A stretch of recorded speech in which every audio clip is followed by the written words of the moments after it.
Of course, I went on a retreat for you guys. You know, Nate and I are the youth pastors, so we weren't really going for us. We were going to have a blast with you guys. But God also wanted to say some stuff to me too, which was really exciting. So a few of you had asked what was going on. So before retreat, as you know, I had a crazy year because I changed my job, and then Nate got a new job, and then there was just a lot going on. And most of it all was actually pretty good. But you know, even when you have like a really good season, sometimes, you know, other things are going on at the same time. So it was a fantastic season. Getting married was like the best thing in the whole world for me. It still is fantastic because I married a keeper. But, you know, inside, there was some stuff just going on throughout the year, some ministry stuff, some personal stuff that just was like a little heavy. You know what I mean? You just have like something heavy in your heart. You know what I mean? It was one of those things. And so I was just kind of carrying that a little bit. And so we were on retreat, and the second night came, which I feel like everybody starts their testimony with, then the second night came, you know, but it's true.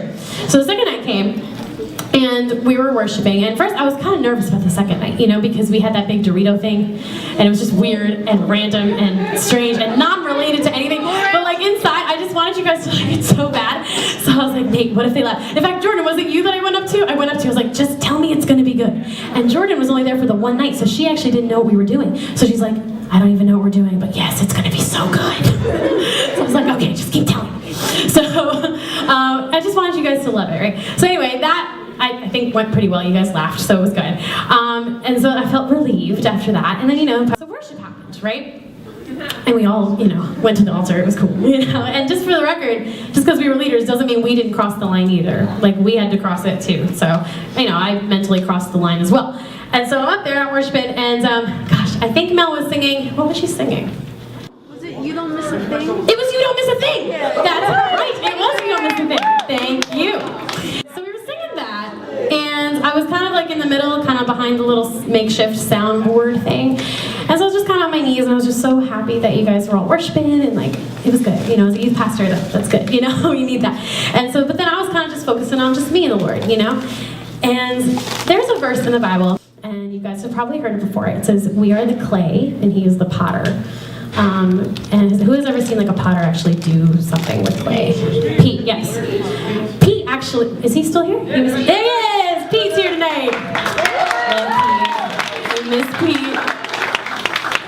Anyway, Pete, I've seen Pete do that before. In fact, one time last summer when we had that awesome Inspired event that we had here, he actually had me try like to do the pottery thing, and you saw it. Did you see it? It is so hard. You don't think it is, but you actually like, they make it look so easy. Like Pete probably just like sits down, he's just like, ta-da, bowl, you know? That's not how it goes, okay? You have to like press down, like your back shouldn't hurt, like I don't understand.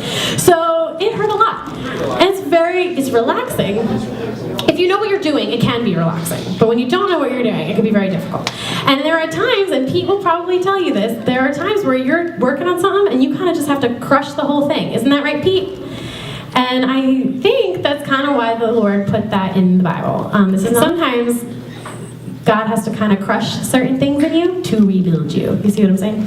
So we were there, and I kind of that verse came to my mind, and I kind of felt like God said to me, and for those of you who've been like, what does that mean? God said to you, like, no, I didn't hear his audible voice or anything, but I just felt like in my heart, the Lord was whispering to my heart in the only way that he can do.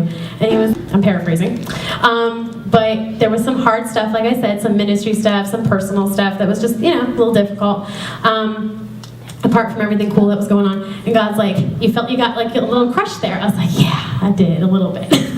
And God was like, he kind of said, like, I have crushed you so that I can rebuild you. And that to me was the safest thing, because you know what, if God does something like that, then I'm totally safe, because he's a good God, and he never harms us. We might go through things that are really rough, but when you're in God's hands, you're completely safe. And that was just so cool for me. And so I was like, Lord, you rebuild everything. You're so good, and I don't deserve any of that, and you're awesome. So that was really, really good, and I had a really good time in the Word when I got home, too, about all that. And then, you know, I kind of felt like the Lord wanted me to sing a little bit. So I did. No. That's not what I'm saying. You were all very sweet. But that's not. Thank you. That's not why I'm sharing that. It's actually, the reason I am sharing that is because I have been afraid to sing for a really, really, really long time. It's been about 7 years. I was trying to calculate it the other day. And we talk about stretching and like going out of our comfort zone, and here's Pastor Gab, and she's not going out of her comfort zone with something, and God's like, get out there. And so it was kind of an out of the comfort zone thing. But to be honest, it wasn't like, oh, I'm singing now, everyone hear me sing. It was just finally a time of where God's like, you need to be obedient to me now, and if I ask you to do something, you need to do it. So I did that, and it's not gonna be an all the time thing or anything, but it was just a time where God was like, be obedient, And to be honest, as your youth pastor, to be up there and just singing, and even when I wasn't up there, just worshiping with you guys, watching you guys worship on retreat, guys, was like 5 years worth of encouragement as a youth pastor. Like just watching you guys just press into Him. Yeah, you give yourselves a hand. And God, I know God did that. Like, it's not like, oh, look at us, we're so awesome, we worship. But yeah, watching you guys worship was literally so encouraging to my heart. So people are like, what's it God do to your heart on retreat? I was like, I got encouraged. Because I just love you guys so much. And I know that is not the end of something. That's the beginning of something. And just, we can worship God just like that here. And things that God did on your heart on retreat, I want to see God do those things while we're here on a Wednesday night. When you're walking in the hallways of school, I want to hear stories of what God's doing in your life. Like, that's what He wants to start doing in the day-to-day stuff, because that's real life, So anyway, that was my testimony. People wanted to hear it. That was me. There was much more detail. I'm not going to go into it, because I got to go. So I love you all. Thank you for listening to that. With that being said, I'm going to call up, am I calling up Dan or Jeff first? So just real fast, quick poll.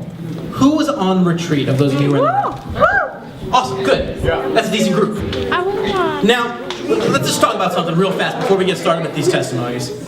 I am pumped to hear these testimonies because what they are testimonies or stories or examples of where Jesus shows up in people's lives and makes changes. For those of you who were not on retreat, or maybe didn't have that experience on the retreat, or whatever the case may be, you weren't on retreat. It was so weird. It was not there. It was so strange.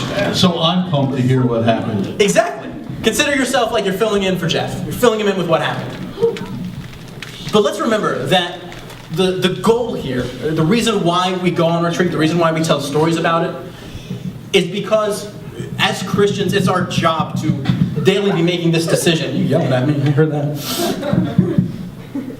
To daily be making this decision that Jesus Christ is better than anything else. You guys heard that? Alright, awesome. Cool.